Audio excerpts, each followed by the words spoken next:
American Medical Review is a national platform where science and art meet, where improving and preserving health and wellness take center stage, where the spotlight seeks out and shines on the healers and innovators. These editorial profiles, presented on public television, single out advancements in medical treatments, procedures, and services.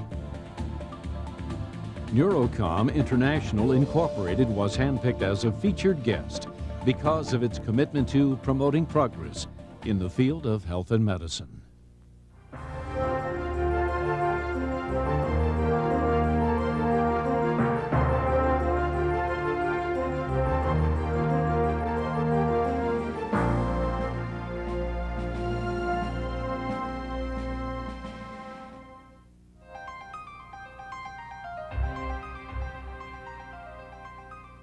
Hello, I'm Morley Safer. We Americans tend to take our health for granted until we lose it.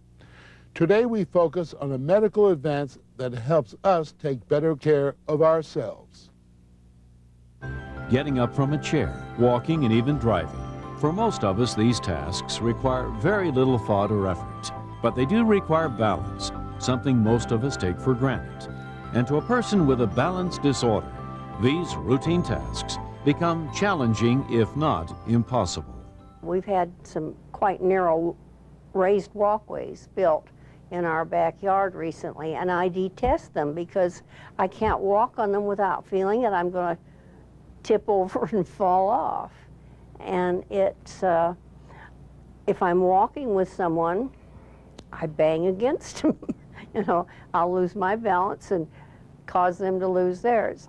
Over 11% of all initial physician visits involve a complaint of imbalance or disorientation, which can be the result of head injury, stroke, an inner ear disorder, or age-related factors. Falling is extremely common among the elderly. It's estimated that between a third and a half of all elderly individuals in the United States will fall each year. And of those patients, a significant number will fall and actually fracture something. There are approximately 300,000 hip fractures in the United States each year, which represent a significant source of suffering among the elderly. Up until now, dizziness has been a debilitating and long-term symptom in those with balance disorders, often resulting in multiple doctor visits without proper diagnosis or effective treatment. We have to differentiate dizziness from a balance problem, and balance problems are more of a chronic situation, something that's there day to day that the patient faces every time they get up from the chair and try to walk across the room. Whereas dizziness is more of a temporary sensation, a sensation of spinning, or a sensation of disequilibrium that's there for a brief period of time. Balance and mobility disorders are different. They don't kill people, and they're complex, and there's usually not a cure. So the problem from a medical standpoint is how to manage the disease to maximize function and minimize disability. And this calls for a very different kind of a care. Today, with the help of new treatment approaches enhanced by computerized diagnostic equipment, patients can lead more active lives.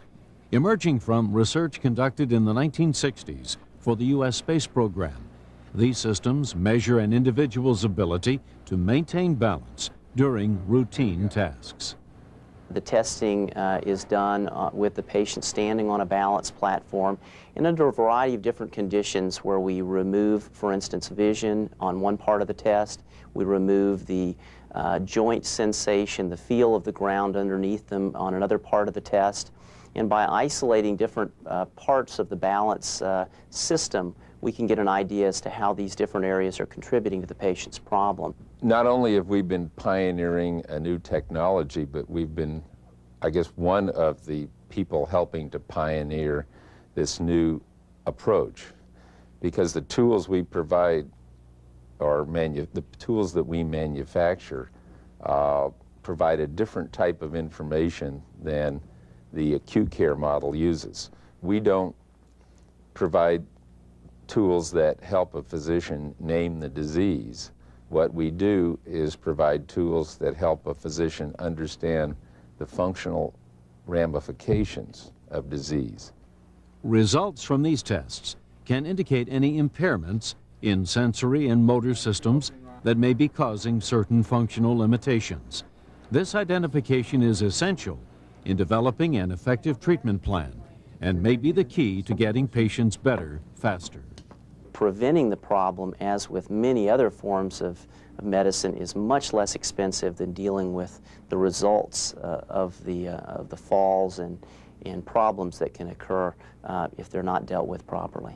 The reason that I'm confident is that we now are generating the hard scientific data to show that some of the new methodologies we're helping to pioneer actually make the cost of care cheaper, as well as producing a better functional outcome and a better quality of life. Well, really, I just hope that I can learn to walk again, whether it's from an inner ear problem or whatever Dr. Green decides. I just really want to be able to feel secure to go out in public and not feel that I might tip over at any moment.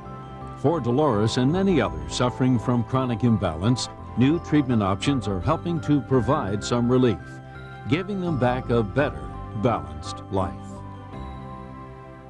Every day there are developments that can help improve the quality of our lives.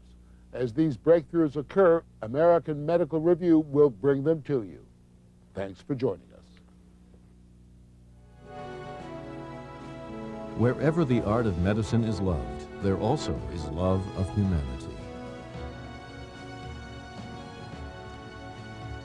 Once again, American Medical Review extends a special thanks to the companies and organizations that have risen to meet today's health and wellness challenges.